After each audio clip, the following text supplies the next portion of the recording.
in the excavated dirt to put the pipe beans on my wife in there. So I'm the one mad at him. And then rode the skid steer for 13 hours to cover it up. Well, you wanted a French grain. What's this? Yeah. It's not good. Are you okay? Is that all they have? Sure you are. Everything else is downhill or what? Just that one side. Was that one And that's not your That's all it takes. You know, I just need to look at I had the my hard crowded stuff. hill, everything goes in opposite directions. I mean, you can't mix much in with that and make it That really tornado fun would count. for you. That would cost 20 grand to power that, so, you know, I mean, it's a lose-lose situation. So now, what's your name? It's not cheap, it's the process. Now, my house is on top of the mountain. Because of it, I spent a lot of effort with it times. Yep. That was an extra win. Make sure it's anchored to the ground.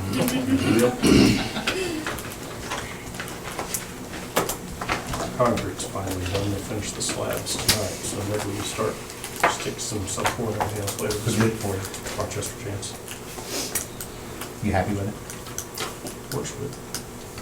It's hard. Just this one. Hard and flat. One person watching.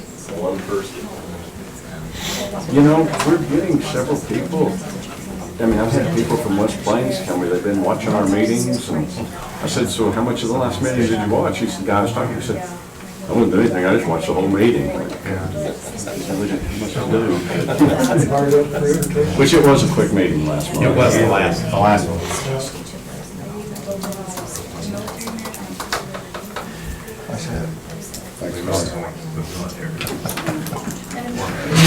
I wanted to make sure I complimented this time. I need to drag my dirty old Cardinals hat back out there. I'm playing some ball right now.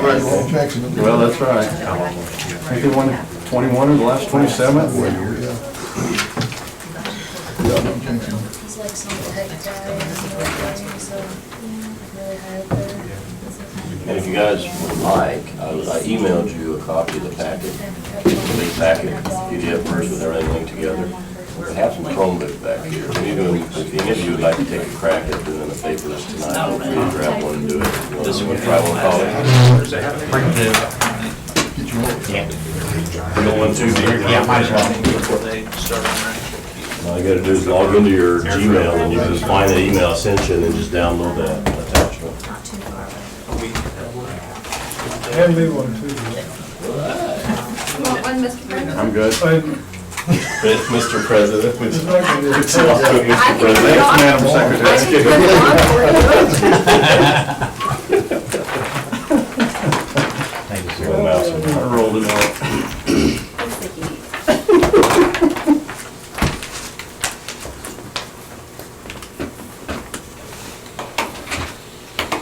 Are any of you guys hot?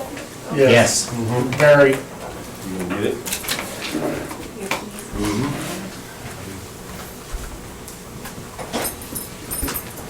I'll take care of it.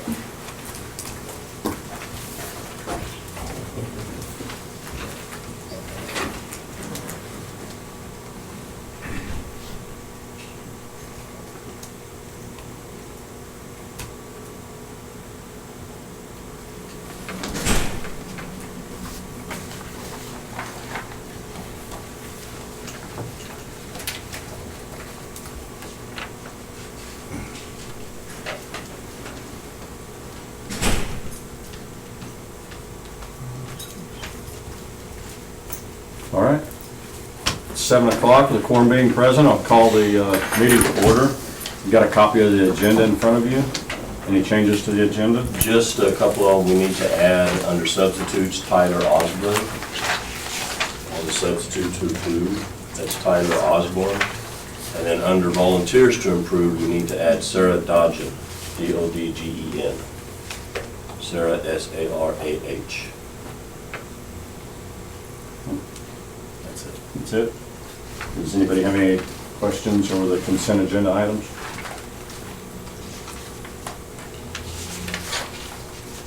If not, I'd receive a motion to approve as presented. So moved. Lee, in a second. Second. Graves, any discussion? All in favor, aye? Aye. Opposed? Very good. Administrative reports. Who wants to go first? Go ahead, Marty. All right, then. The numbers are there, look pretty typical for beginning of the year numbers. We have 409 enrolled in the high school right now, pretty large senior class at 112, 409. Of note, our new staff is doing a nice job.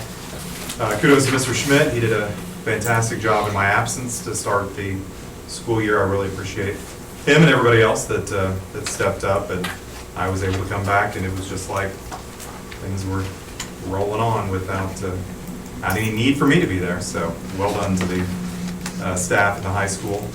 Upcoming events, Friday is mid-quarter, so that's come up quickly it seems like, but it always does.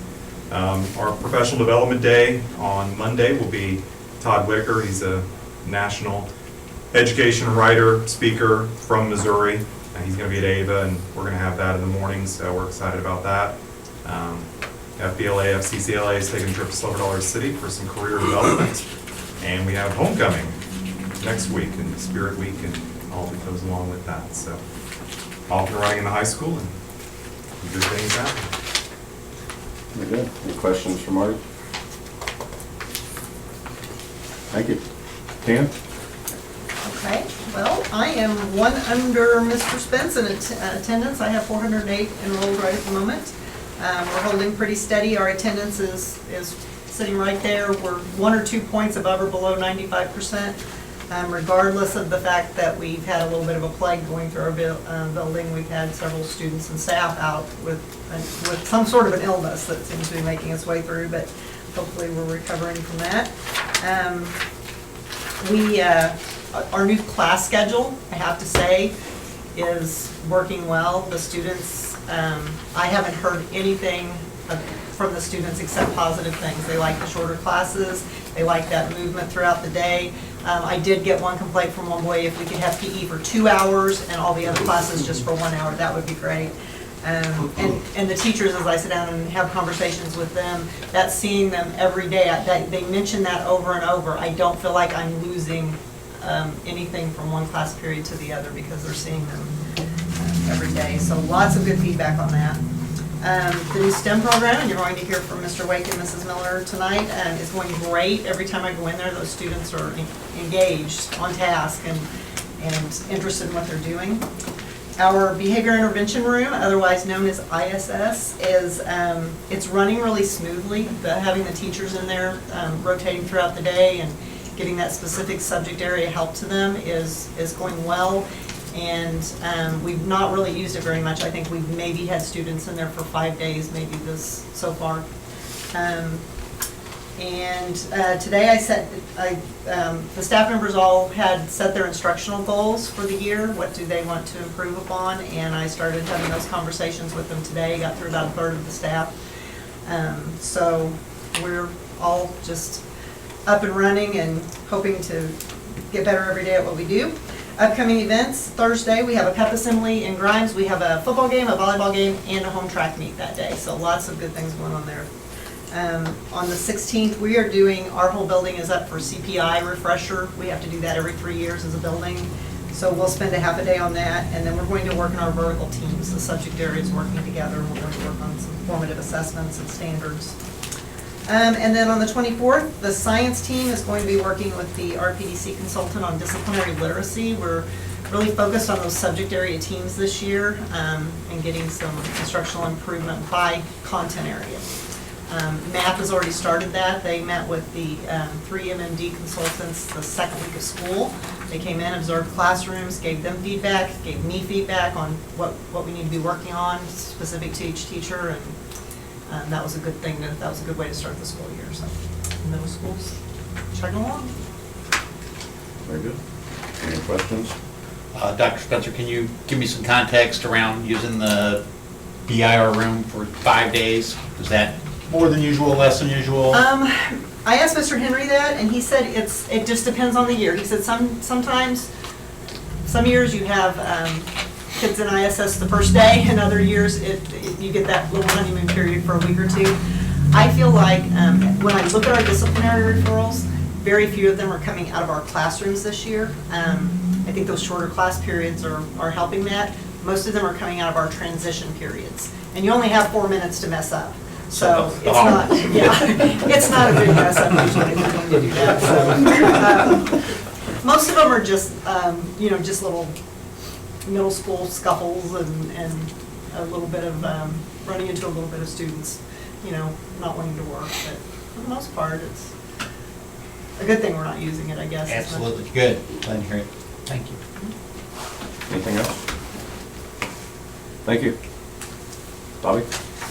Yeah, our enrollment's at 521 students, pre-K through 4. Attendance is pretty well. If I can maintain 96% all year, that'd be outstanding.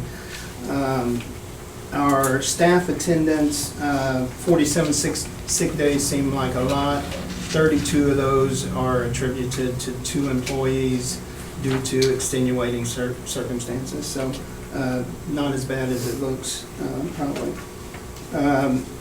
I never know whether to put events. I prepared this on Wednesday. We had Grandparents' Day on Friday. It's very iffy if it's going to be a celebration or it's going to be a bust. But it was very good. We had 401 grandparents, the best we could count. Served over 900 meals through our cafeteria. And if most of you know, we have an almost entirely brand new kitchen staff, so they performed very well. And I think grandparents had a very good time. It's a little chaotic, but I think it's well worth the effort that we put into it. September 16th, our PD Day is focused around our new reading series. There will be a company representative here to answer our questions, help us alleviate some of the obstacles that we might be seeing, but we're excited to have the opportunity to get their insight on our reading series. It is very rigorous compared to our old series, so it's taken a little bit of getting used to. But in the long run, I think it'll be very beneficial. Start of the year, we've had some facility issues to work around, but really it's gone very smoothly, and that's a credit to the staff and teachers and maintenance and everyone involved there to help things go on as normal. Our dyslexia screening is done. Our screen team, which is comprised of our interventionist, our instructional coach, and our ELL teacher, they did a fantastic job. We always learn something new every year, and we're looking forward to implementing that next year to make it even smoother than it already is. iReady testing, the first diagnostic is complete, so we'll take that data, put our kids into intervention groups that they need to be into, and hopefully focus specifically on what they are lacking, what their weaknesses are in. And the playground equipment is installed. I think Mr. Hall might have sent out some photos. Still waiting on the rubberized coating before we let the kids on it, so it's just out there tantalizing now. But I think maybe at the end of this week they will be here to install that, and it should be good to go. I see you've got 60 enrolled in preschool. Is that a full load? Not quite. Okay. That's a pretty big number, isn't it? That's bigger. We usually run about 50. Yeah. State law says 1 certified teacher and 1 aide can have 20 kids. So we have 4 blocks. We could do 80. Okay. But 24-year-olds in the class is quite the task. Okay. Any questions for Bobby? Thank you. No, but do you have any idea when we'll start to see the iReady data here? Yes, next month. Looking at the iReady next month, and then once the embargo's taken off the map scores, we'll probably look at that maybe next month as well, or November, one of the other. But iReady, we're looking at the baseline data on iReady next month. I wish I was here for that. Great. Larry, have you got anything to add at this point? Yeah, I can tell you, 245 kids as of 2:30 this afternoon, which just brought in the numbers in my head as they were talking, it's gonna put us probably somewhere around 17 or 18%, which is a little lower than what we've been in the past few years. We've got, I think, 87 in the elementary, 83 special ed kids in middle school, and 62 in the high school, I think. I might be off a number or two there, so don't start adding them up on me.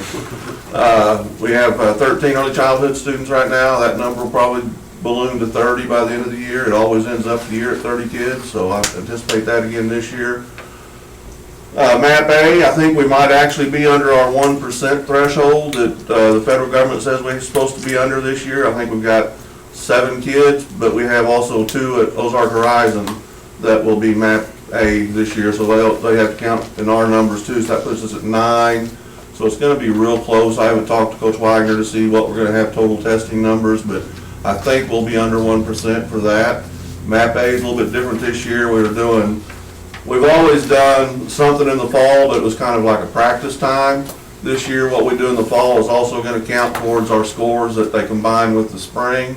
So we're gonna start October 1 with that MAP A testing and do that through Christmas break, and then we take a break, and then it opens up again in February and goes to the end of the school year. So I'm not sure how that will affect MAP A scores, but it's a little bit different this year. That's about it. Transfers, we got, we're sitting at 19 transfers right now, and it's kind of flipped on us this year.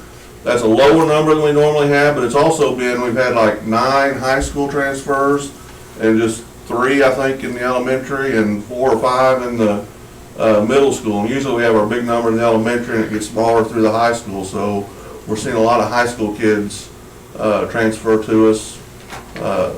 You know, a lot of out-of-state kids. We've had Colorado, North Carolina, Utah, North or South Dakota, so Arizona. They find us. Not sure. Thank you. Any questions for Larry? Larry, are you concerned that the change in the way we test MAP A is going to have a negative impact on the scores? I don't think so. It's basically the same thing, we're just doing it longer. So I think, and actually it might be better because now as teachers, we get to choose the elements that they're going to be tested on as opposed to the computer randomly generating those. So we get to teach for a couple weeks and then we choose the elements that we're going to test over. And, you know, I think it might help. But our MAP A scores are usually pretty good. It's just designed, you know, it's an individual test for those students and it tests at their level.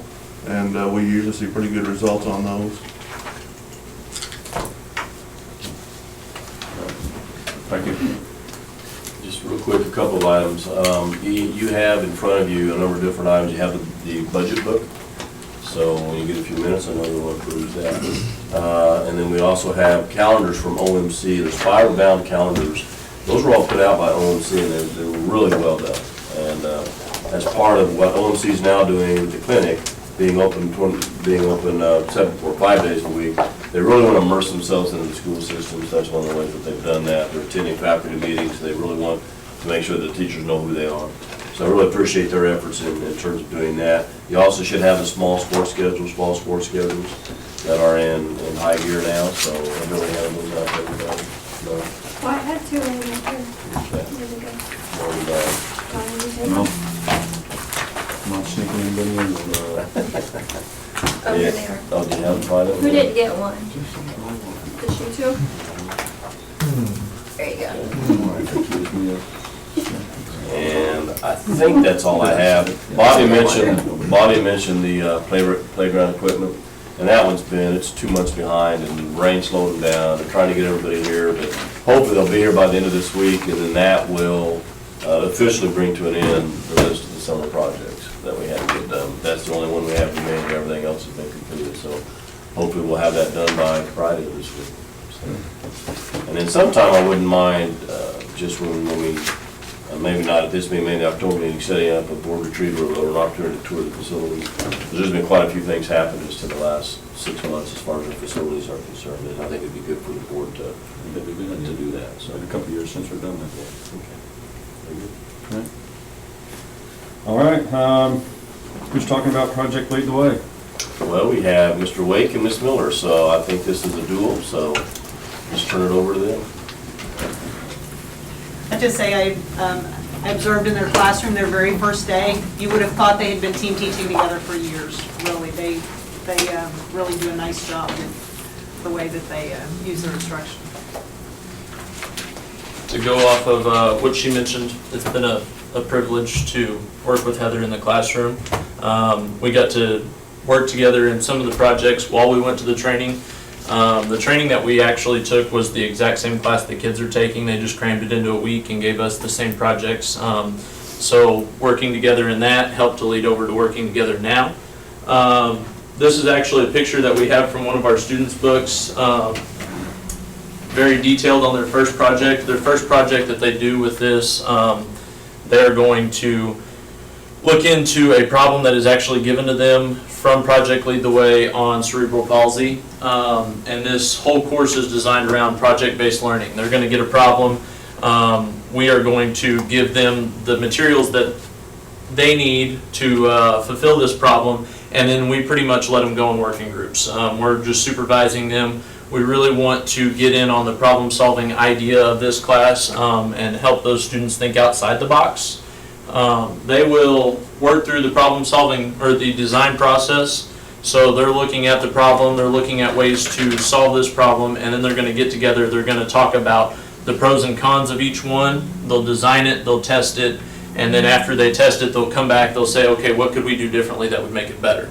One thing that Project Lead the Way allows us to do also is put in a cost barrier on this. So we could say, for instance, they're building with a piece of Velcro, we could say that that Velcro costs so much per foot and give them a budget. That way it puts it in more of a real world perspective as, okay, you have a budget that you have to build something to solve a certain problem with, and we need you to stay underneath that budget. And it also gives them a way to present to us and kind of give us a sales pitch of their product that they've built. And this was done within the first couple of days of class. So they didn't have a lot of background on how to go about this process. And so that was part of the assignment, is to really help them understand what really goes in and see where they make mistakes and how they can improve as they go through. On this slide here, you can see these were the design rules or the requirements that the students had in order to create what you see at the table. This is a foot orthosis for someone who has cerebral palsy. And these are two actual samples from our class that students had created. And they had to look at all of these requirements when they were deciding what kind of design would we use and how would we go about using the materials that were available. So you can see that it attaches to the patient's foot and lower leg. It allows upward movement of the ankle. It places the foot flat on the floor when standing. They had to look at every one of these as they were going through their decision-making process. And when they got to the end, they had to do a presentation and show the class how they had met all of these requirements as well. One thing that I would point out with this too is these, we split them into groups of 4. These students that are in groups of 4, we give them different roles. Actually, we let them decide the roles that they have. We have somebody that draws all the pictures, takes all the notes. We have somebody that's going to kind of manage everything, keep everybody on task, make sure they meet all the requirements. We have somebody that tests their prototypes. So these had to be tried on. They had to walk around the classroom and make sure they fit each piece of criteria for it to pass the test. And then if it didn't, they would have to group up, ask why did it not meet it, and how could we change that to make it to where it would meet it for the next test.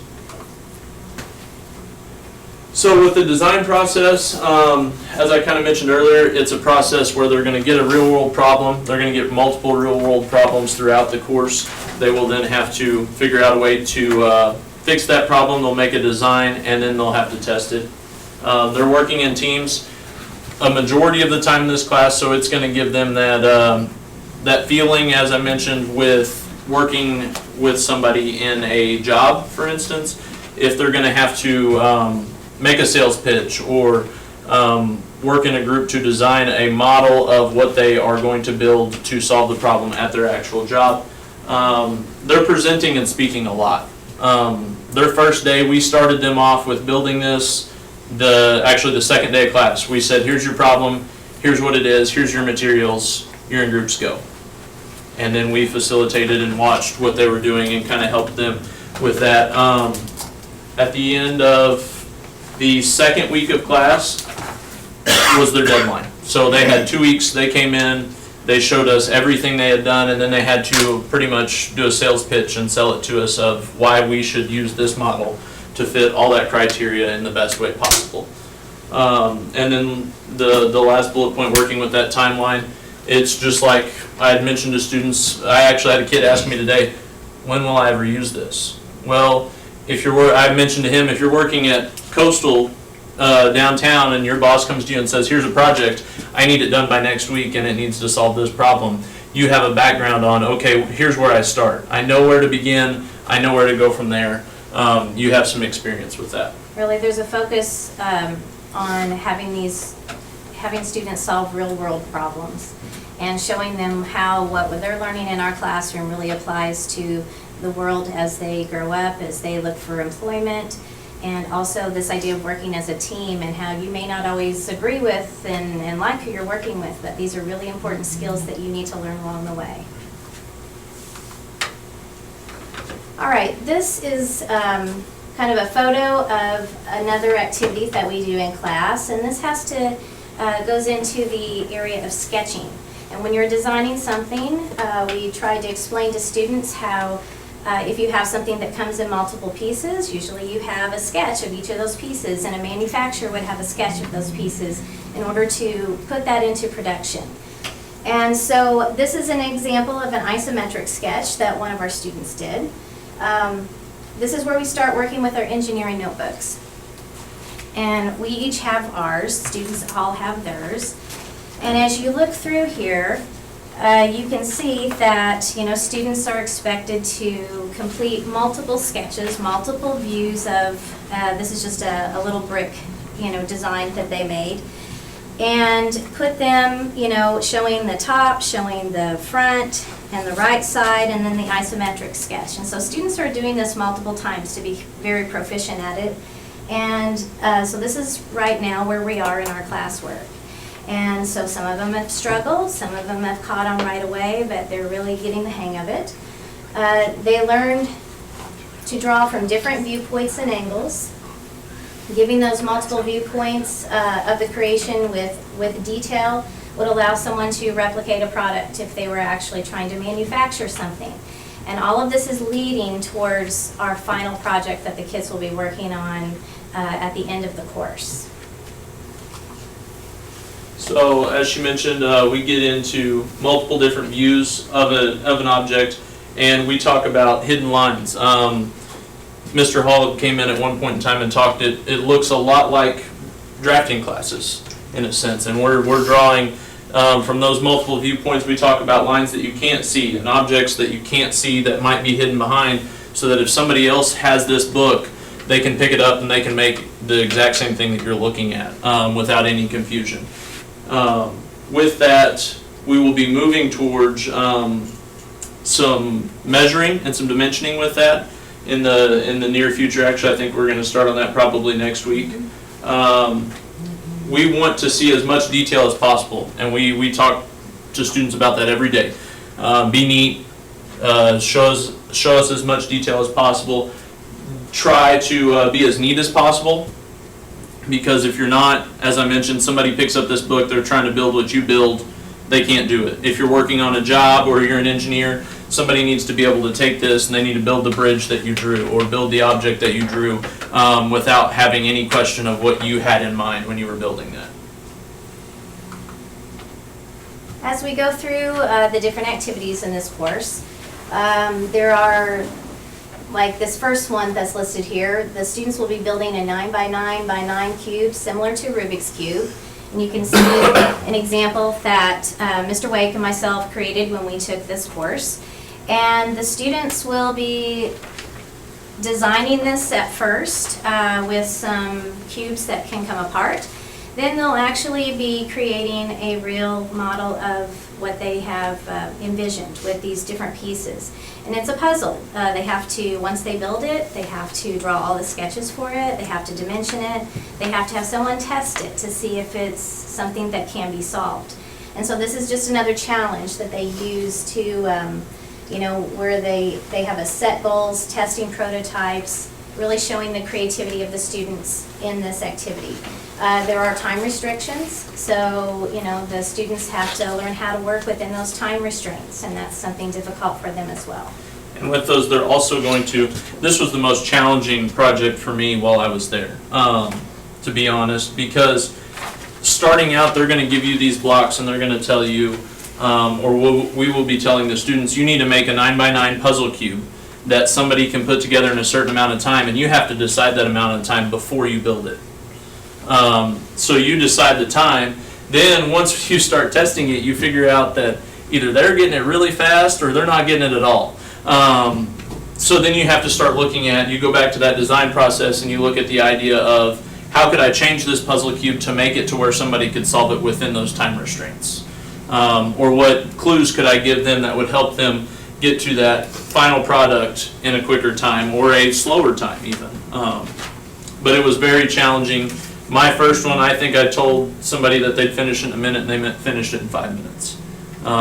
It was shocking at how long it actually took them to get it done.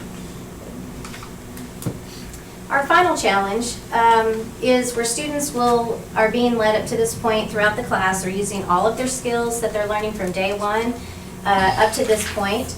They're going to be working in groups, and they're going to use their initial research and their information they gained on cerebral palsy to build a toy that would help someone overcome a challenge that they may face in their life. It could be something with, being able to hold something in a certain way or use a certain toy that they wouldn't otherwise be able to use.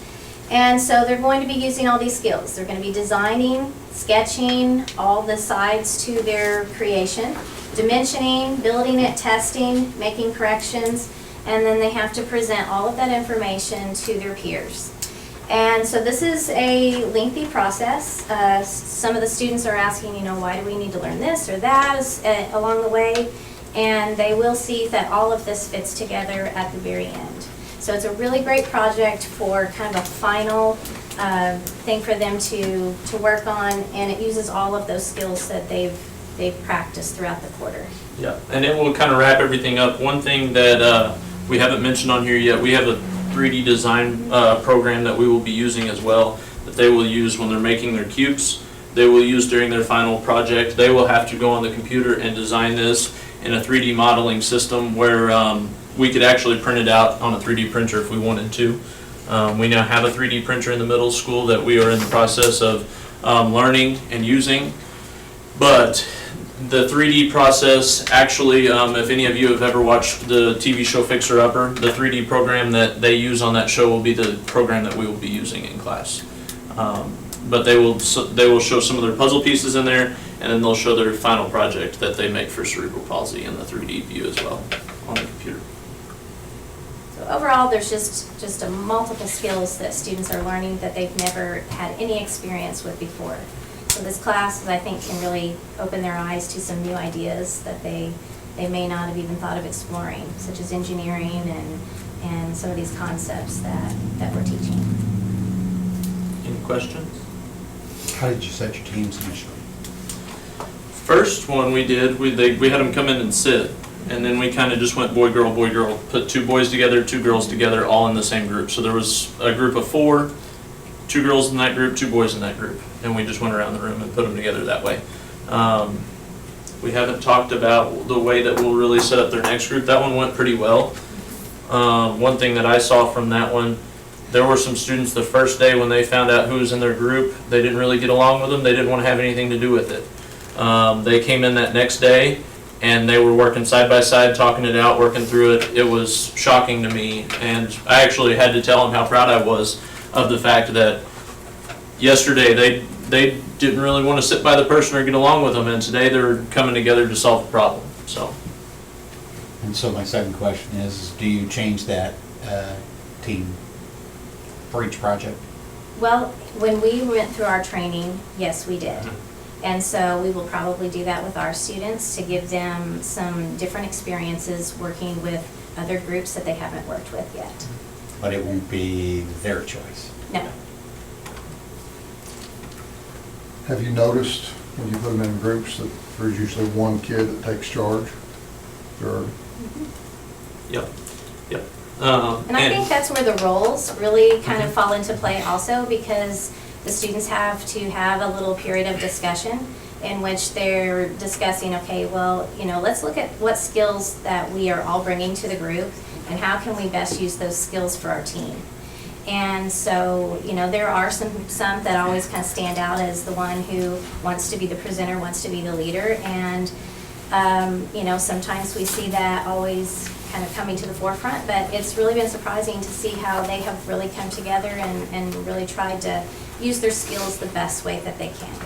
And a really fun one to look at. We had one group in particular that I can think of that 2 people wanted to come out and lead, but we only have 1 leader in that group. They had to work it out. Yeah, and we had to kind of facilitate that in the instance of, let's look at our strengths and weaknesses, which really makes a student vulnerable.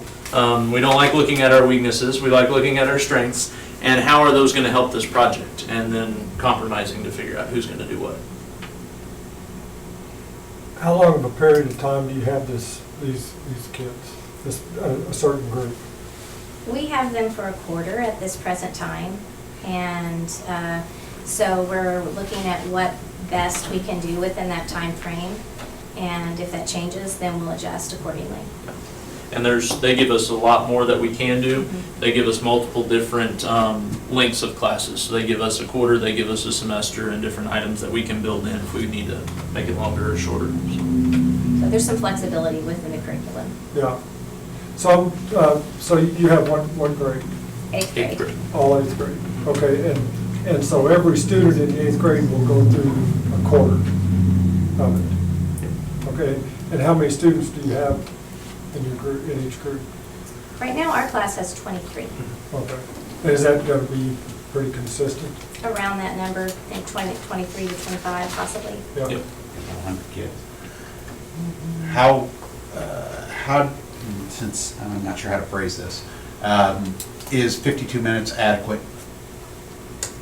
For the most part, yeah. There's a couple days that we'll get to sketching, and the kids and us as teachers look up and we go, oh, we're out of time. And then we gotta pack everything up, and then they're just that interested in it. But for the most part, yeah, we're rolling right through it pretty Yeah, on well. a daily basis, that helps. It took some training on the first week for kids to come in, have all your stuff ready, be logged into the computer, and if they have all that done, we're getting going pretty quick. They know they have to be productive. Yep. Yes. Just for clarification, both of you teach 8th graders, correct? And every 9 weeks you get a different group in? Yep. Correct. Now, but we also have another class with Mrs. Paul and Mrs. Binkley. Do they teach 7th graders? Or do we have any 7th graders taking this at all? I thought we had mixed classes, I thought but we you had have all 7th and 8th grade? We have, So do they have all 7th grade? they Yes, have all they do. 7th grade. Okay. Okay, I knew so we they- had so 7th and 8th So we graders. do have 7th and 8th grade kids that are taking it. And right now then, roughly 23 a quarter, so it'd be about 100 kids, 100 7th grader, 100 8th grader. So you'd like to think that by the end of the year, most of them will have taken Project Lead the Way. Yes. But we've had preliminary conversations with Dr. Spencer about doing something different next year in terms of trying to find a mechanism within the schedule to make the course longer. Because I think 9 weeks is pushing it, and try to make it a semester course, and then expand offerings as well. And the goal would be, moving forward, would be to expand Project Lead the Way another year at the middle school, and then eventually, maybe the year after that, look at what we can do at the high school. And just continuing to grow the program as we move forward, so. Are we teaching the 7th graders different curriculum than we're teaching? Exactly the same? exactly the So same. we're going to change it next year, right? Yes. Yeah, next Because year. otherwise you're going to teach them the same thing. And this is kind of in Dr. Spencer's review and visiting with the teachers and all that. I think they've tossed around like robotics and animation as a Automation and possibility. robotics would be something, we could add that, and then the 7th graders who took this year could take that next year, and it would, it's a really neat class too. We saw it at Norwood Camden, it was a good program. Then I think you had mentioned about taking one of their pieces of coding and putting that in the class as well. Yes, they have an app builder class that teaches kids how to code apps and build them, and so that would be one. It's also kind of a lower cost one. These have a lot of consumables and things you have to replace every new group, and so does automation and robotics, but that one is a lower cost to initially get it in there. And that, you know, we have a hole there. We have a hole in our technology for the, how do you make technology? So that would kind of fill that. And it's really interesting. When we went to Camdenton, we seen some app building classes, and they were building their own games on their cell phones, and they were sitting there on iPads testing out their games, and they were building calculators and different things by using that app program. We could build some more Andrews, that's our goal. So, in the training you guys had, did you focus on this Yeah, curriculum here? we took the whole, what they gave us was the whole quarter crammed into 1 week. Right, okay. So if you taught something else, like robotics, you'd have to be trained in that. Gotta go back to the, Yes. Also, yeah. What is the response of the students been to this? Because the ones that I talked to, I mean, they didn't really have a clue what this was all about. I mean, it was on their schedule, said STEM, talked to one kid, she thought it was about plants or something. I'm like, wow, okay, that's okay, we'll work on that. But what's their response? I mean, every time I'm in there, the kids are really engaged. The project-based learning, from my experience, they've really enjoyed. Some of those kids that normally, in my math classes, I've had some students that are in that class that I've had some behavior issues or they don't want to work, but you come into this class, they're ready to work. They're sometimes the first ones in there, ready to go. With the drawing, you see some of them that aren't so much artsy people that you see kind of, hey, get back to work, and they're back at it right again, but it doesn't take very much to keep them, they're interested. And I've observed some students who really are getting it, helping kids who are needing a little bit of help, and they're really engaged with being able to show someone else what they can do. And one thing that Heather had actually mentioned to me this morning, and I talked to Amy Pollard's teaching it, and I talked to her, and she thought our students who have an IEP would really excel in this class, because it is kind of a thinking outside the box. It's a little different. It's going to keep them going. And there are some kids that we have in our class that do have IEPs that are really, really thriving in this class. So. Very exciting. Yeah. Any other questions? If we, once we get a tour kind of set up, that might be a good place for the board to go, just kind of see a couple of classes in action and kind of what they're doing on that. I'll walk through and do that. Sounds good. Thank you all. Thank you. Okay. Mr. Wake's going to be set up in their own parent-teacher conference night too, so we can have it open, because it's not a classroom, so it's not just open all the time. Okay. Well, thank you so much. Thank you. Want to go over what you want to do for our auditors? Yeah, and this is really just a point of information for the board, just so you're aware of the direction headed on this. But I have decided to request from the board permission to go ahead and get an RFP out and look at different auditors that are out there. We've been with Thomas now for, it's been a number of years. Penny Thomas, I believe. I think he's getting ready to retire sometime soon. I think that this is a good time to start looking at some things differently, maybe look at a different auditor. We've been having some issues. I talked to Area Soups, and then I thought, I mean, for whatever reason, we seem to be getting our audit late. I mean, to me, late. I mean, if it's December, it's late. In my mind, we should have an auditor that gets our audit to us at least no later than the first quarter of the next fiscal year. You know, so I think at least by October 1st, we should have an audit. So I'd like to go out and just see what options are out there. And I'm working on the document, the RFP that would do that. And I've talked to other soups too, and they don't seem to be paying as much for their auditors either. So I think now's a good time to go out and review that. It's been a while since we've had a change, since we've looked at other options. And so I just want to let the board know that I plan on going out and doing that. My timeline would be to get the RFP out September, October. I would like to have a final decision made by the board in December, which would be for FY20. And so whoever we hire in December, January would be responsible for auditing the current year. But that would give them 6 months to get up to speed and learn about us, if there's anything that they need to learn about us, or request documents or whatever. And so I would like to have the new auditor in place by that time. And it may end up being, Thomas again. I mean, they may very well fill out one, and we'll take a look at it. So. But I just want to let the board know that's my intention. So. Any questions on that? Very good. You want to talk to us about the lighting? Yes, and this might be a little bit longer conversation. I put in front of each of you, there's a letter from Ryan Evans with Integrity. And this has been a process, and I'm going to get up here in a few minutes and kind of walk you through it. You haven't had the luxury of being able to read this in detail, so I want to be able to kind of walk you through what it says. This has been a culmination of a lot of it at work, I think, for Mike, in the last month or two, just basically inventorying all of our all of our HVAC systems in the district. And, I mean, you can take a look here, and this is all the work that Mike put together that he sent out to Integrity, but all these, you know, HVAC systems and equipment and numbers and everything, I mean, literally hundreds of them, are all the systems that we have in place in the school district, all right? So I appreciate Mike taking the effort to do that. He sent this to Ryan. Ryan took a look at it, and Ryan actually gave it to his people on their end to try to give us a recommendation on what we can be doing in terms of energy-based, performance-based contracting. And I will say, I mean, when we had this conversation, this is September, we had this conversation, I think in July, and I got the impression that Ryan was here at that time, and I kind of got the impression from the board that you had interest in this, and at least pursuing the lighting side. And I will agree with you, I think the lighting side, converting our T4s and T8s to LEDs is somewhat of a no-brainer. I mean, that's something that we just need to do because it's going to save us so much in operating costs that we need to take advantage of that. The conversation that went further then was, can we leverage those dollars to some way upgrade our HVAC systems as well? And that's the key.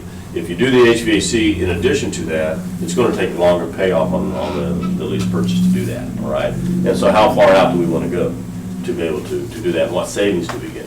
I don't have a lot of that information. What I do have is just a couple recommendations from Ryan in terms of where he sees our current HVAC systems, and kind of each time you take a little bit bigger bite of the apple, it's going to be more difficult to pay it back in the 5-year payback. Eventually, if you try to do it all, which you can, it's going to be a 5 to 10-year payback. So you're not going to get the immediate savings right away, you know. But in the long run, you're going to have HVAC systems that are pretty well updated.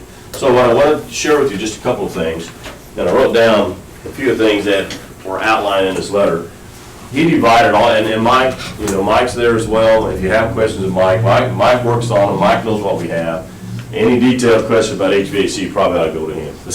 I don't have a clue, but I do. I'm looking at it purely from the cost standpoint, in terms of, you know, what can we do? And I think, I don't want you to make a decision this evening. I think I would like to have Brian come back again another month, maybe in October, and have a more concrete recommendation in terms of dollars and cents as far as, if we do this, here's what you can expect to happen. To me, I think at the very minimum, we should at least upgrade our lighting. This isn't time sensitive from that standpoint, because we can upgrade our lighting anytime. And we can have that paid back in 2.7 years. And we get immediate savings right away. So it's not time sensitive from that standpoint. A lot of the HVAC stuff we're talking about probably won't happen until next spring or summer anyway.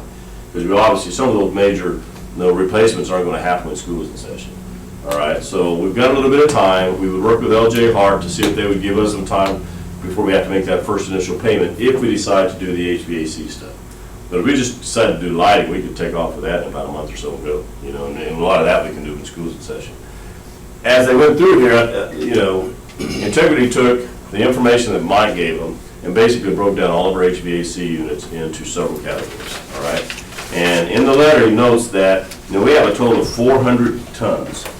I don't think it's tons in the conventional sense, but it's tons of DX equipment or DX air conditioner. These are common rooftop units. So we have 400 tons. Out of that 400 tons, he says that roughly 20% or 80 tons, all right, are well past serviceable life. All right? In other words, they're 20 to 25 years old. Okay? Those are the ones that you're probably going to be replacing as we move forward here in the next few years. All right? So from that standpoint, he's saying those are probably something that would be a prime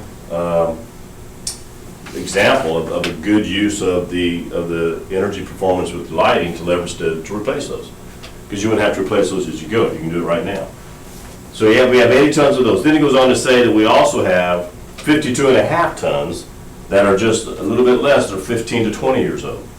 All right? So they're not quite as far gone as these are, but those are some that might be a target as well. And he said if you decide to do a project that does all your lighting and leverages those dollars to replace these, priority 1 and priority 2, then basically you'll have about 33% of your equipment replaced when that project's done. All right? A third of your equipment will be new. Okay? He said that's a good use of the dollars on the lighting to upgrade your HVAC system. Because now you have HVAC systems that are going to last for a long time. And you used your dollars to do it. You didn't have to use your internal dollars to make it happen. You use your savings on the lighting to make it happen. Then we get to the middle school. And that's what he referred to as priority 2B. All right? Priority 2B is we have, and this probably is where Mike wants to jump in there, but at the middle school, we have what's called a one-pipe system. It is not the most efficient pipe in the world. I would argue it's probably one of the least efficient systems we have out there. I've been involved in school districts, typically those that were built 50, 60 years ago have one-pipe systems. Now, what it really means is that you can't control heat or cool. So as a classroom teacher, it's very, very difficult to control the environment in your classroom if you have a one-pipe system, especially if you're like an Indian summer, or you're moving from summer to fall, and as it starts getting cooler, you may be calling for heat in the morning. But about 11 o'clock about 8 in the morning, you need heat, but 11 o'clock in the morning or noon, you need AC. One-pipe systems don't operate that way, because you have to have so much time to cool the water down to convert that to AC. So that's when you get a lot of complaints at about 1 or 2 o'clock in the afternoon that it's so hot in here, how in the world can we cool this place down? Well, our system can't catch up that quick, because it's pretty antiquated. It's just the type of system that was put in our building, and we're not the only building that has that, all right? With our system, we have 2 boilers, and those boilers are 23 years old. And Ryan estimated that the lifespan of a boiler is like 26 and a half years. So we have 2 of them that are 23, so they're coming up for replacement sometime soon. We also have a chiller in there that I think's what, 3 to 5 years, Mike? How old do you think that chiller is? It's less than that. It's a 17 model. Okay, so it's only been in place, I mean, the board purchased that, we had that installed 2 years ago, all right? And so that's something you gotta keep in mind. I mean, we just put that in 2 years ago, so what do you wanna do with that? Are we looking at a complete redesign of that entire building, or just the boilers? And so, I mean, that's an option that Brian mentions in the letter, says, you know, you could just replace the boilers and just keep the system. But the other option says you might want to use this as an opportunity just to completely redesign the system for the middle school and get away from the one-pipe system, which is also much more expensive to do that, all right? He said the payback on that, and that's the part that I don't have for you this evening, that I think we need to have Ryan come back and say, okay, if the board's interested in pursuing any type of the HVAC replacement at all, then he needs to have an HVAC auditor to come out and take a look at what we have so that they can put some concrete numbers for the board to take a look at in our next meeting. And then that will give you, I think, a clearer idea in terms of how far we want to go with this. So the options you have in my mind are, and to me, I mean, option 1 is, I would strongly recommend that if you do nothing else, you do option 1. And that's we replace all of our lighting in the district from T4s and TH to LEDs. That's got to happen. Irrespective of the HVAC, that is a no-brainer. That will save us operational dollars every year, and they guarantee that. The next option then is whether or not we want to roll in some of our HVAC stuff into it. Do you want to just focus on the priority 1, priority 2 units that need to be replaced anyway in the very near future? Roll that into a project in addition to the lighting? That could be a project. And what do those numbers look like? And in the letter, he states that that could be done, and he still believes on a 5-year payback, all right, on the lease purchase. This is where it starts to get a little more complicated if you want to do something like that. And keep in mind, it's still a 95-year-old building. Before you start looking at redesigning the entire HVAC system and putting an entirely new system in there, it's still a 95-year-old building. All right? That being said, I don't know what the plans are to not have that building around much longer, you know what I mean? I mean, we don't have too many options, all right? That's going to be our middle school as far as I can see for the foreseeable future, all right? So you need to take that into account as well. When he rolls those numbers into it, it's going to be a longer payback. That could be 8 to 10 years to pay that back. You know, but then beyond that is savings. Right? And then you have basically, if you do this, 50% of all your HVAC units will be new. If you do this, and if you do all 3 of those, half your units will be new, which is a good place to be. And you're using lighting dollars to make it happen. Right? So that's a good thing. So that's basically what, in a nutshell, what this is. And I don't know, Mike, if you had anything you wanted to add, or if you guys had questions for Mike. Mike works on these all the time, so it's kind of his baby. So Until I talked to Bill before the meeting this evening, I thought they had the priorities mixed up. I thought the middle school should be priority 1, and then the rest of it. But it would be extremely beneficial to the school to take care of this older stuff. Because we're replacing parts on it all the time, on all of them. So it would be a good thing to get at least one of them in there if we didn't do 2 or 3. The middle school being as Bill called it, a one-pipe system, that's a supply and a return on the flow of the water. And all you have is either cold water or hot water. If we had a 4-pipe system, then we could have hot and cold at the same time. But you're talking about a lot of money to upgrade all that. And then we would still have the old units that move the air in the school. So you'd want to replace all of that too if you were going to spend that much money on it. If we're going to do that, why not do all new and be done with it? That's my thoughts on it. We have classes that we can't get warm or cool either way, depending on which season it is. Nobody's happy in those classrooms. They have no windows. Mac knows about it, he's dealt with it for years up there. It really needs something done. The kids melt down in there most of the year, because they can't get cool enough in the summertime, and in the wintertime it's too hot because all the heat's rising. They run fans in there and still can't get cool enough. We've got several rooms like that in the middle school. And isn't part of the high school on that also? Yes, and part of the high school system Yeah. is on that too, which creates problems for them Right. because they need heat or cool when we're doing the opposite thing in the middle school. Now, that would be, and that's an option 3. I mean, that would be another option, would be to go ahead and do the lighting and then just focus on the middle school and replace the priority 1 and priority 2 as they come up, as they start dying. Then we just have to replace them on our own. I would be interested to see, if we decide to do it all, what does that look like? You know, if you leverage those lighting dollars, I mean, how much of a payout is that? And I think that would help the board make a better decision in terms of, we can have this paid off in 8 years.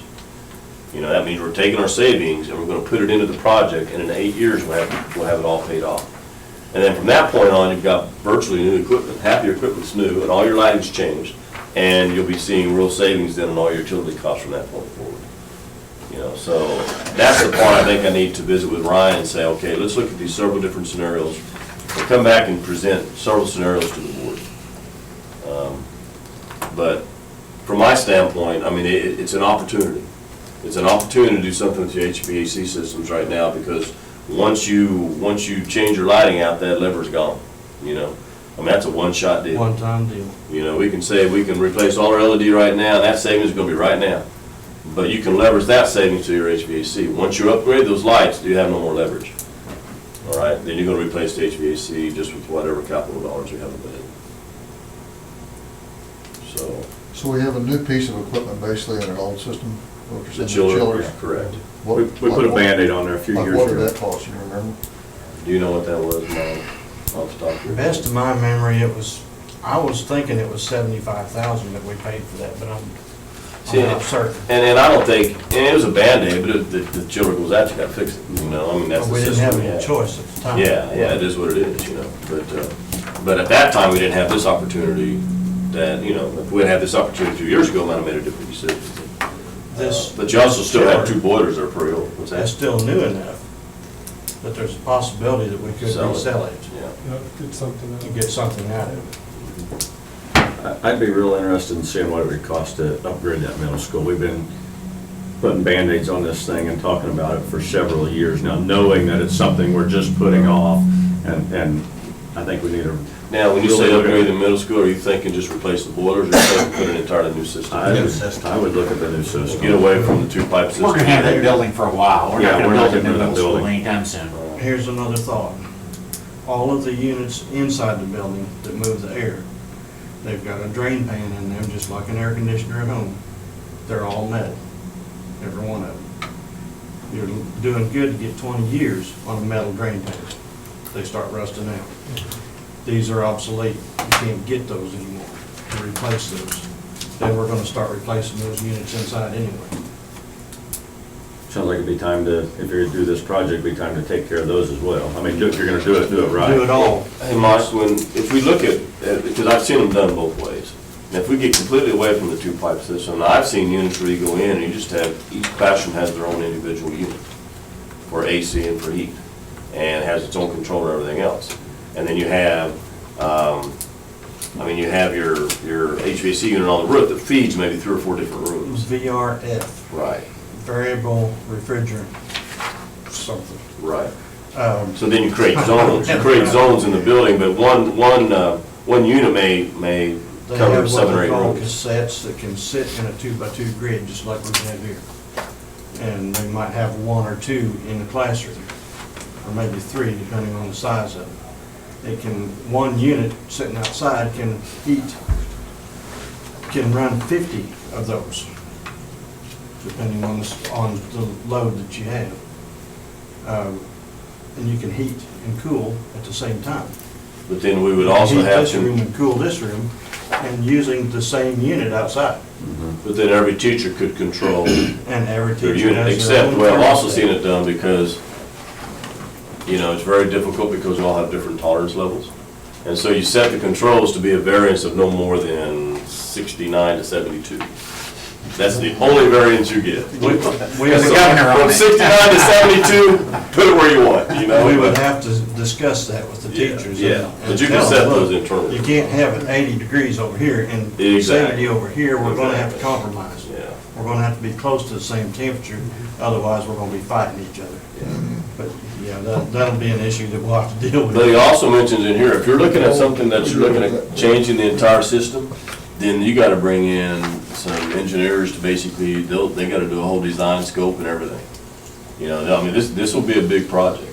If you're basically going to abandon your 2-pipe system, go to a completely different system, it's more efficient, yeah, it's gonna be a pretty big project. But he still said, even after that, whether you just replace the boilers or do a complete redesign, he still believes that it can be done in 5 to 10 years, as far as a payback. So what I would like to do is be able to go to Ryan and say, visit with the board, and first of all, the lighting, I think we all agree we need to do it, but I want to make sure from the board that you're interested in pursuing some type of HVAC and leveraging the lighting dollars to do that. And if you are, then I could visit with Ryan and we can look at multiple scenarios. We could just upgrade our ones, not the middle school, we could just do the middle school, not upgrade the other ones, or we could do the whole thing and just see what the payback looks like. But to do that, I'm not sure he could have that information as quickly as October, because he would need to bring in an HVAC auditor who would come out and they would look at all of our systems.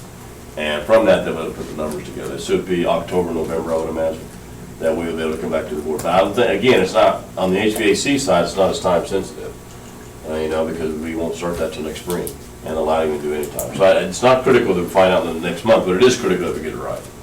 And whatever we decide to do, it needs to make sense. We need to make sure that we use our savings to help leverage for what we're gonna do to upgrade our HVAC. And this will be your only bite at the apple, that's it. Because if we upgrade the lights, you decide to do nothing else, then whatever we do HVAC in the future is gonna come out of capital. So, I'd like to see it 3 different ways. okay. I'd like to see the lighting only, but I'd also like to see the. Yeah, I think he showed you the lighting only the Yeah. first time, which was like, and that was pretty intriguing, because it's like, that's pure savings, it just goes straight into But operating. I'd like to see the different The other ones. HVAC options. You'd have to talk for a while to sell me on doing when we talk about these 80 ton of the units that are getting close to their life expectancy, I'm not certain that I like just replacing something because it's, Gold. yeah. If it's still The tires working, it's got still wear in working. Yeah. I'd rather just use our savings on something that we know Like on the we've middle been school. patching for a while. So I realize whenever those units do go bad, it's a hit right then, we have to replace it, but really the cost is the same, whether we finance it or just pay for it. Probably cheaper to pay for it, but certainly the priority ones where we know we're going to be faced with that cost immediately anyway, and probably the middle school, if we can afford that. But if we're going to do the middle school, let's do it right. Let's fix it. So these life expectancies on the serviceable ages, are they pretty accurate as far as in your experience? Yeah, pretty much. Yeah. You get on beyond the 23, 25 years, you can expect it to go anytime.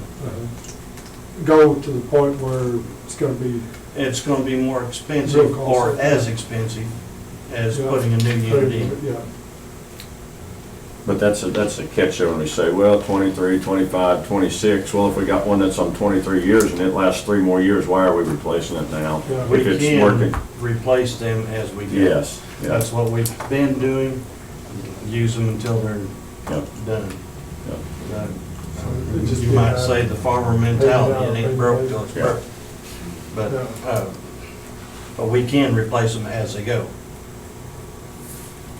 And we'll probably Something still be like- doing some of that. Yeah. We're not gonna replace Only everything. talking about 20% of them. Right. Yeah, Something like the middle school, we can't do that. Right. right. Because that's gonna be a major deal when something goes out on it. Mhm. Was the last time. Yeah, it was. All right, that gives me enough information. I'll visit with Ryan, and as soon as they get the information, they get some scenarios for us, I'll bring them back. It'll be October, November, so. Okay. Okay. Very good. That is, would it be safe to say, I don't know if this is a reach or not, that the board is interested in doing something more than just the light? Believe so. All right. I think that's true. I mean, I think I'd like to see the numbers. I don't want to commit to anything until we Sure. read the numbers. Okay. All right, very good. No more questions for me. That's it. Good night, all. Thank you. See you, Mike. Take care. Item A, transportation routes. Yeah, each year we're required no later than the end of October for the board to approve transportation routes annually. I included those in the packet. They haven't changed a lot from prior years. But I need to make sure you understand that the routes that are there as far as kids that are on those routes are operating on the assumption that 100% of the kids are riding 100% of the time, which isn't always the case. But that's kind of how they're based, that's how they're built, so. And we are no longer sending, there's a question, we are no longer sending a bus to the Civic Center in West Plains picking up kids. So we do send a bus to Richards and we come back to Richards. And I think right now we're bringing about 15 kids over from Richards, so. And they're all from Richards. Not getting- Yeah. Or any kids in from anywhere else. No, we have one from Junction Hill that has been having a hard time getting to school, and so we're kind of, well, the pickup point for that particular person is a difficult place to get to, so we're trying to work with the parents. I think we have one from Junction Hill, the rest are from Richards. So, The question I had on was the VOTEC route. Is Orville running one day and Kenny another? Is that? no, they're running it simultaneously, they'll run them both the same day, because we got 60 kids going Okay. there, so we have So two they're both buses going and two buses. Both running the back. same route, so. Correct, they both It's- follow each other down there and follow each So other back. it's 88 miles, but it's two routes? Correct. Gotcha, okay. Correct. Yeah, about, what, about noon every day, we have 60 of our kids leave the building, is that Yes. right? And don't come back for like 3 hours or something? Yeah, 2.5 I'd like for it hours. to be 3 hours. Yeah, yeah, it's a Like bit, it's a little bit closer. 2:40, they're coming back in. And standing in the Try to car keep for 20 pushing the minutes. buses back, but. We need to lengthen that bus route. Yeah, we can't. We're on the block for a Drive time, around. They both run routes, so that's the Get there problem. about They have to get 2:45 and they got back to like route. 50 kids. We in need the more car. bus drivers, yeah. Yeah. I know. All right. Sorry. Look Yeah. at the camera and say that. We need more bus drivers. Please. That one person's watching, maybe. Are all these drivers are permanent drivers? They're not Yes. sub. No, we're trying to find subs. Our subs are, well, they're not over there. Our subs like Robert James or Chris Rogers. Ethan. You used to have a Ethan. Our Now, superintendent Ethan, used to have a bus license. I'll look at my contract. It may be in the license, but I'm not sure you guys remember to put it in there. So, no, Ethan actually is getting off. He was permanent, but he's getting off that route to kind of focus on his job. So he's Right. going to move into a sub. Who's? June. Okay, June, 'cause she's the new, She's the one. She's the new Ethan. okay. Correct. Yeah. I didn't recognize that name.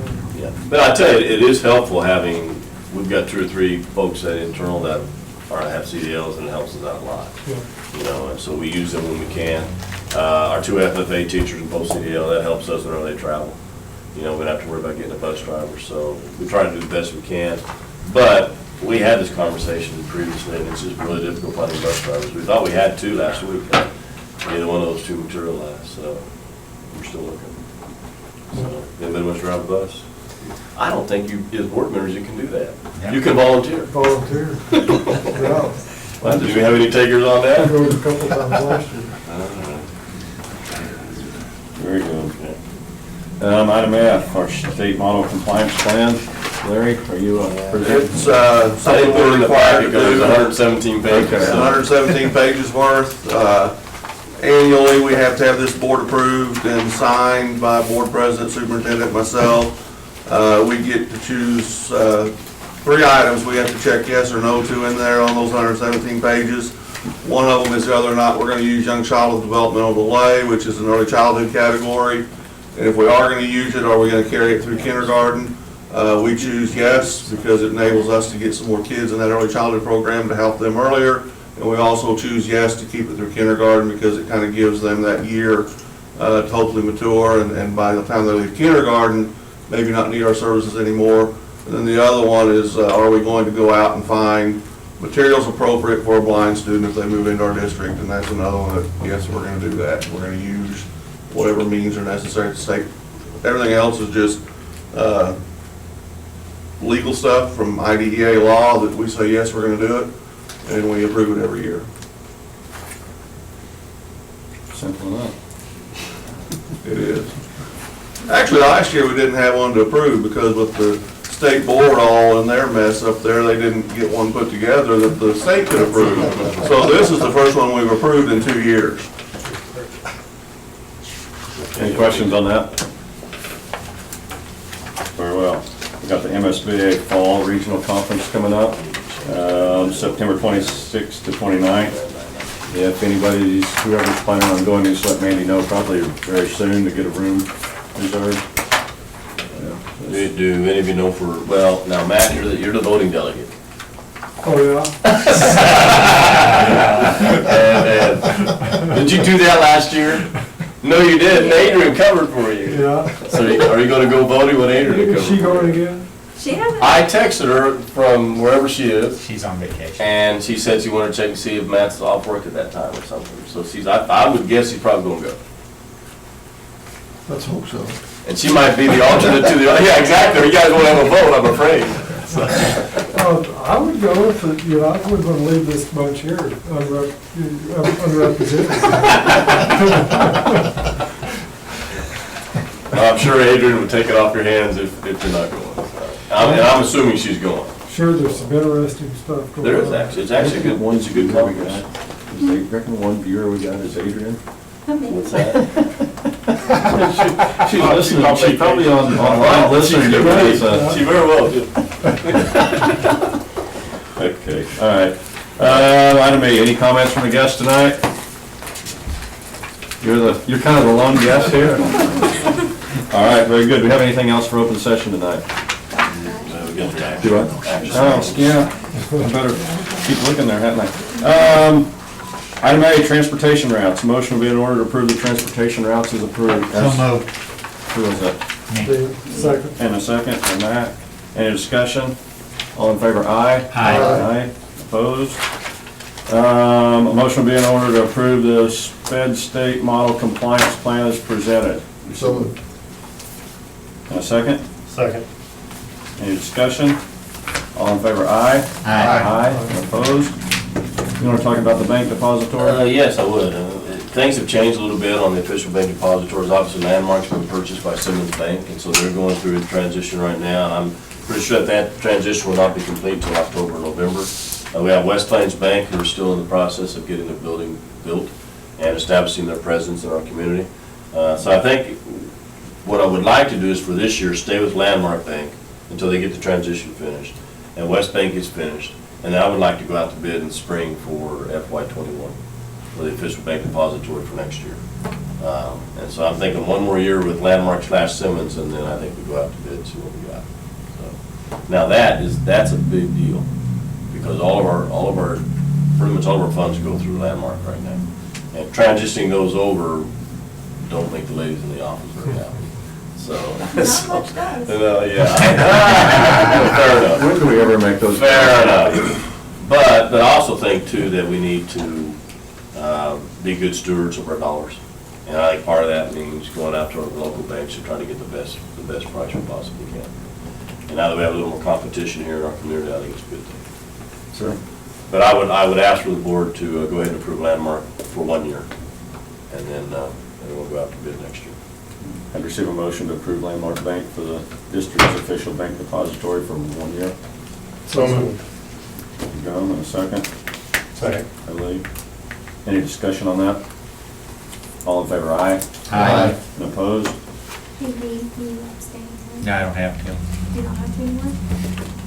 I never had to. I don't own the bank. If I owned the bank or my wife owned the bank, I would have to. You're wearing the shirt.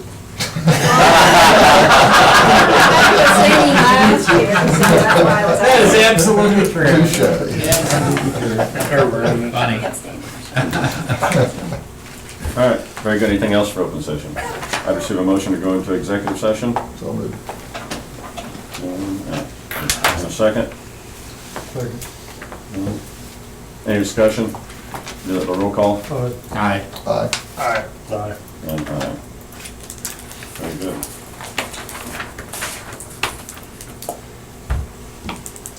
Who's in the corner? You got in the corner? Cody, over here? Okay. I'll have to ask you to leave now, Rose. We're gonna, Actually, I don't think we need any of the administrators here except for Marty. okay. Always. Hey, you had some time off. Rose. I was gonna bring it to you. You're not gonna get very far. See you guys. See ya. Thanks, guys.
Okay, hold on, we'll get back in open session. I got all of it, but I couldn't. You gotta click up on the right-hand corner of Gmail. Good.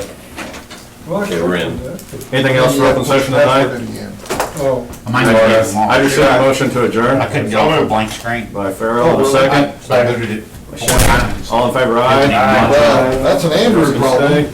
What's the Andrew Well, problem? I didn't have any problems with That was when you mine. Gene did. Say that again now? I said, I didn't have any problems with it in mine, but they didn't, It wouldn't even You mean boot up. it wouldn't load? Wouldn't even boot up. It wouldn't turn on? I liked it, but is there some way you can make notes Yeah, where it's not just read only? Yeah, you could put like a notepad. You could do a little notepad, make a note for yourself, and then save it for yourself, and put it in a shared folder, then that would always be there for you. I don't know why that wouldn't load up, then I just have to look at it. No big But deal. don't let that sour your experience. Oh, I know. I'm tech savvy, yeah. But did you look at it on there? Colin? Did you look at it on there? Yeah, the whole thing, yeah. Did you follow along and everything, and work Yeah, out well? good. Except about halfway through, I figured out I had a mouse there, I was using it. You touch pad? Well, that's what this was, we're not using it. Okay. The last time you did that, we ended up going on the internet. You gonna take the cookies back? well, I'm glad I don't do Facebook. I'd ask you to. We have the last one. This is- I just Get I mouse. don't think so. I just have to see our band got the best, the one I like see is, the one I like the best. Not crazy. See you, On Shane. mine, it's on there. Well, take care. Okay. You want what the big thing was? That's not a Missouri, that's not a Missouri graduation. That's what it sounds. Okay. That doesn't mean it can't be a Will Spring graduation.